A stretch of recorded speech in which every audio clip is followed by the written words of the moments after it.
We begin tonight with an El Pasoan taking action against El Paso City Representative Cassandra Hernandez, who represents part of the East Side. And he filed an ethics complaint against her after an audit discovered irregularities with how much money was spent with her taxpayer-funded gas card. ABC 7's Rosemary Montañez is live at City Hall with his concerns. Rosemary. Well, Stephanie and Eric, District 3 constituent George Zavala told me it was critical for him to file this complaint. He claims that the representative violated the city's ethic ordinance, and he made it clear today that she should be disciplined.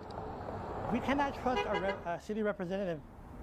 Then who can we trust? One El Pasoan is saying enough is enough. George Zavala is a District 3 constituent who is worried about who represents him. An audit revealed Hernandez's city-issued gas card was used to pump nearly $6,700 of gas in 2022, a significantly higher number than any of the other representatives. And yet now you have city council members like Ms. Hernandez taking advantage of her authority, which is the fuel card, of her privileges, and extending it to other people with total disregard for her constituents. He calls her conduct unethical. Zavala also says he's impacted since he is a taxpayer.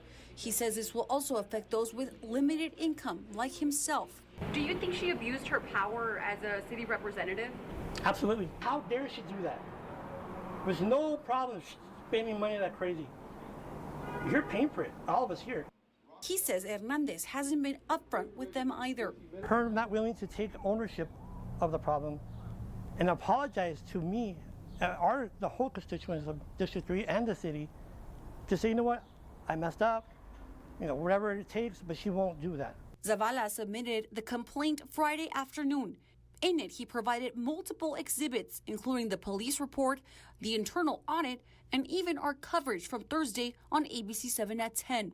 In that, ABC 7 obtained video of a man pumping gas into a Toyota Tacoma truck.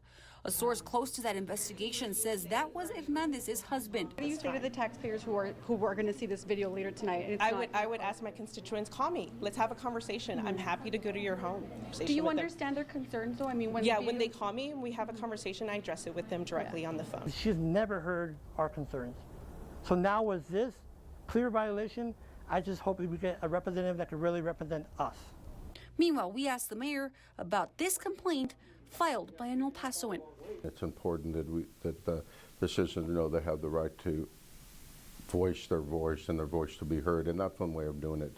And we take those complaints very serious, ethics complaints, and being that it's on an elected official, we'll get outside attorney to look at it and review it, and then it'll probably end up going to the Ethics Commission Board for a review. And Zavala hopes that by him filing this complaint that other constituents will do the same. Meanwhile, I reached out to Representative Hernandez for a comment. I have still not heard back. I'm reporting live outside City Hall. Rosemary Montañez, ABC 7.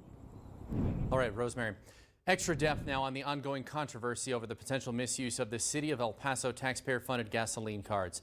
On Wednesday, we reported the El Paso District Attorney's Office disputes what's in the police report about declining the case that is now closed. Thursday, I followed up with the DA, Bill Hicks, who met with the prosecutor named in that report, who stood firm in his stance that he never told an El Paso police detective he would decline the case based on the facts that were presented to him. ABC 7 still has a request to interview the interim chief of police, Peter Pasillas. That request to Sergeant Robert Gomez was referred to city spokeswoman Laura Cruz Acosta, who declined our request because she said the police report was public. We also showed you surveillance videos Rosemary just alluded to. That was part of that investigation, obtained through a source that showed District 3 City Rep Cassandra Hernandez's husband filling up with the taxpayer-funded city gas card. This after she told us she could, quote, confidently say she was the only one who used the card. I called her for comment, but she did not answer my call. She also wouldn't answer ABC 7's Rosemary Montañez's questions, as you just saw a moment ago, at a meeting with constituents last night. Today, I sat down with El Paso Mayor Oscar Leeser in an interview you'll see only on ABC 7.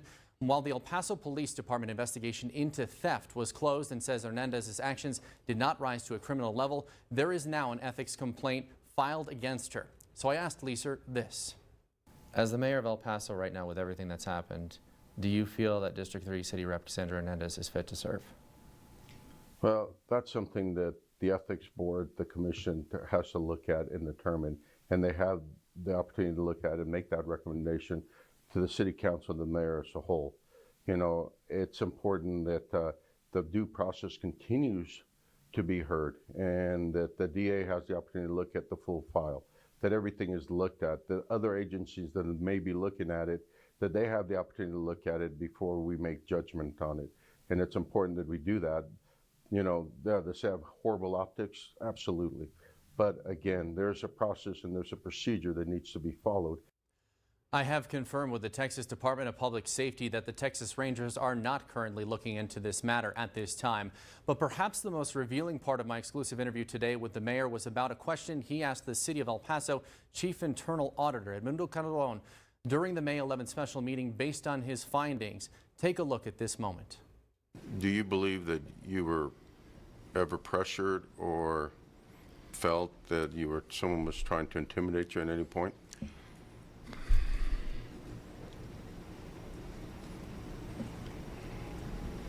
All right. I'd rather not answer, Mayor.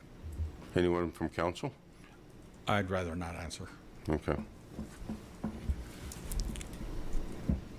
Would that mean you're pleading the fifth?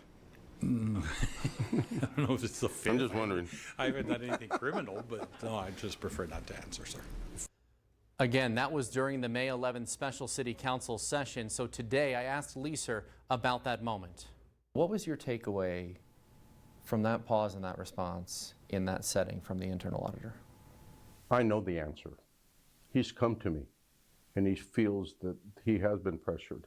He feels there's been some people making him try to change his report and looking at it. I know the answer, but it's up to him to make that complaint. It's up to him to move forward. I have had this conversation with him, and the answer that I asked the question knowing the answer.